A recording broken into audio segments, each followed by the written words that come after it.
প্রদীপ রাঙ্গানাথন ভাই লোক, এই নামটা যখন আমি শুনি তখন আমার মাথায় প্রথমে একটাই কথা আসে, নতুন কিছু হাটকে কন্টেন্ট আর কিছু সুন্দর স্টোরি লাইন, যেখানে লাস্ট পর্যন্ত নায়িকার সাথে এনার মিল হবে না।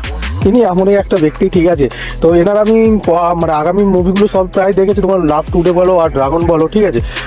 লাভ টুডের কনসেপ্টটা একটু আলাদা ছিল, ওর কন্টেন্টটা একটু আলাদা ছিল। ড্রাগনের এর মতো চুলবুলি ক্যারেক্টার যেমন ছিল, ঠিক আছে, তেমনই ক্যারেক্টার আছে এনার প্রদীপ রাঙ্গানাথনের এই মুভিটাতে, ঠিক আছে। আমি ডিউড মুভির কথা বলছি, ডিউড, ঠিক আছে।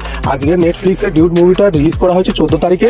তো এই মুভিটা আমি তো হলে দেখা পাইনি, কারণ আমাদের এইখানটায় আশেপাশে কোথাও রিলিজ করা হয়নি। তো আজ আমার সৌভাগ্য হলো নেটফ্লিক্সের তরফ থেকে বইটাকে মানে রিলিজ করা হয়েছে ডিজিটালি। তো এখানে দেখেছি। তো চলো কথা বলা যাক মুভিটা কেমন, মুভিটা সম্পর্কে, মুভিটা কেমন ছিল। বন্ধুরা, আপনারা যদি আগামী মানে আল্লু অর্জুনের অনেক পুরনো বই আরিয়া 2 এই মুভিটা দেখে থাকেন, তো এই মুভিটার যে কনসেপ্টটা, ঠিক আছে, ঠিক ওই মুভির যে স্টোরি লাইন সেই প্লটের পিছনে আশেপাশেই ঘোরাফেরা করছে, জাস্ট একটু আলাদা। ওই মুভিটাতে মতো নায়িকার তো মানে আল্লু অর্জুনের প্রথমে মনে কোনো ভালোবাসাই ছিল না, এর ঠিক একটু আলাদা, ঠিক আছে। এখানে কি হয় ব্যাপারটা, এখানে প্রথমে নায়কের ওপর মানে লাভ ইন্টারেস্ট জাগে, ঠিক আছে। নায়ক তাকে মানে না বলে এবং নায়িকা তার জন্য অ্যাব্রড চলে যায় সেখানে হায়ার স্টাডি করার জন্য।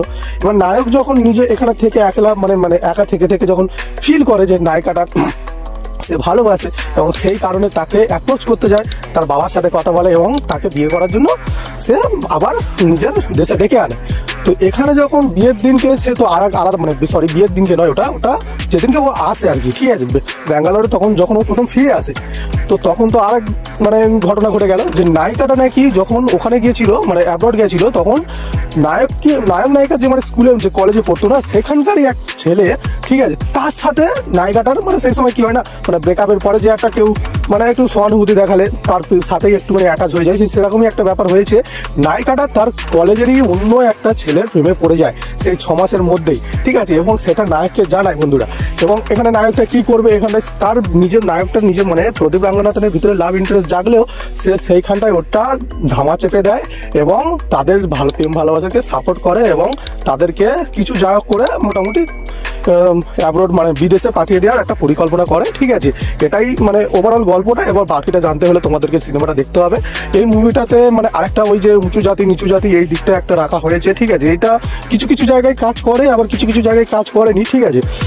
মোটামুটি ওপর এটা রাখা হয়েছে যে জাতিভেদের যে সিনটা, ঠিক আছে, যে এটা ব্যাপারটা ওটা রাখা হয়েছে। তো ওভারঅল বইটার যে মানে ক্যারেক্টারটা যেরকম মানে প্রদীপ রাঙ্গানাথন ওয়ান হ্যান্ড পুরো বইটার এটা মানে গল্পটাকে টেনে নিয়ে গেছে, খুবই দারুণ লিখে মানে স্টোরি ছিল, খুবই সুন্দর লেগেছে। আমি বলবো না ড্রাগনের থেকে মানে কি বলবো, ফার দ্যান বেটার। ড্রাগন যে ধরনের মুভি তার থেকে আরও এক লেভেল আগিয়ে দিয়েছে এই ডিউড মুভিটা, ঠিক আছে। খুবই সুন্দর, লাস্টে দেখা পর্যন্ত তোমাদের কিছু লোকের হার্ট ব্রেকও হতে পারে, কিছু লোক হজমও করতে পারবে না, কিছু সিন রাগও হবে নায়কটার ওপর, নায়িকাটার ওপর তো আরও বেশি রাগ হবে, ঠিক আছে। তো সব মিলিয়ে মোটামুটি বইটা আমার কাছে দুর্দান্ত লেগেছে ভালো। প্রদীপ রাঙ্গানাথন যে মোটামুটি আমার মানে ধানুষের পরে মোস্ট ফেভারিট অ্যাক্টার, ঠিক আছে, তেলুগু ইন্ডাস্ট্রি, ঠিক আছে, ধানু। আর সত্যি বলতে এই প্রদীপ রাঙ্গানাথনের মানে ফেসটাই দেখে আর ওনার ক্যারেক্টার স্টাইলটা দেখেই আমার বারবার ধনুষের কথা মনে ওঠে, কেন জানি না, মনে হয় যেন এনারা কুম্ভমেলায় হারিয়ে গেছিলো ছোটোবেলায়। তো যাই হোক, মুভিটা খুবই সুন্দর ছিল, গল্প অনুযায়ী প্রেজেন্টেশন অনুযায়ী সমস্ত দিক থেকে মুভিটা খুবই ভালো ছিল। তো বন্ধুরা, তোমরা দেখে আসো, এখন ডিজিটালি রিলিজ করা দেওয়া হয়েছে। তোমাদের কার কেমন লাগে আমাকে কমেন্ট করে জানাও, ঠিক আছে।